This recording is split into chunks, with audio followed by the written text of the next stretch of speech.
সুন্দরবনের মা বোনরা দিচ্ছে ডাক, সুন্দরবনের মা বোনরা দিচ্ছে ডাক, সুন্দরবনের মা বোনরা দিচ্ছে ডাক।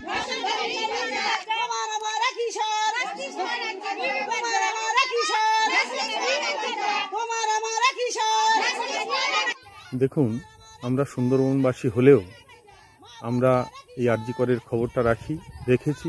আমরা আরজি করের ঘটনায় ভীষণভাবে মর্মাহিত, দুঃখিত। আমরা এর তীব্র প্রতিবাদ জানাই। আমি সত্যবান পাত্র, আমার সঙ্গে প্রমীলা মৃধা ও বন্ধুবর বিধান মণ্ডল সহ আরও অনেকে আছে। আমরা আমাদের এই প্রতীকী আন্দোলন, প্রকৃতি প্রতিবাদ, আমরা নদীগর্ভ দখল করে আন্দোলনের মধ্য দিয়ে আমরা আপনাদের এই সংবাদ মাধ্যমের মধ্য দিয়ে পশ্চিমবঙ্গবাসী তথা সারা ভারতবাসীকে বলতে চাই যে আরজি করের ঘটনার আমরা সুন্দরবনবাসী প্রতিবাদ করতে জানি। আমরা যেভাবে আরজি করে আমাদের অভয়া বোনটির নির্মমভাবে, নিষ্ঠুরভাবে যেভাবে ধর্ষণ করে হত্যা করা হয়েছে তার তীব্র প্রতিবাদ জানাচ্ছি এবং যারা এই ধরনের ঘটনা ঘটিয়েছে তাদের মৃত্যুদণ্ড আমরা এই প্রতীকী আন্দোলনের মধ্যে দিয়ে আমরা দাবি করছি এবং যারা তথ্য প্রমাণ লোপাট করে এই ধর্ষণকারীদের আড়াল করার চেষ্টা করছে তাদেরও যেন কঠোর থেকে কঠোরতম শাস্তি হয়। এই প্রতিবাদ আমাদের এই প্রতীকী আন্দোলনের মধ্যে দিয়ে থাকবে।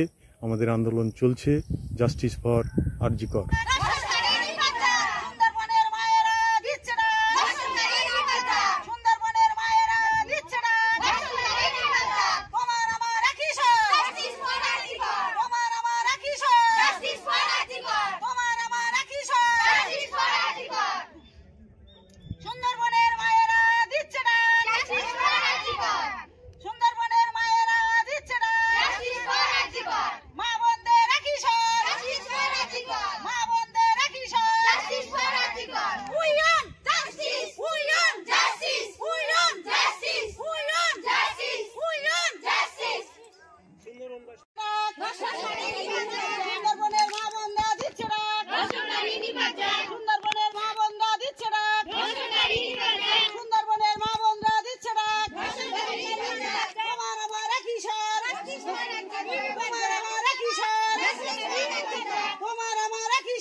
অপরাধীর ফাঁসি হোক, ফাঁসি হোক, ফাঁসি হোক, ফাঁসি হোক, ধর্ষণকারী নিপাত যাক, নিপাত যাক।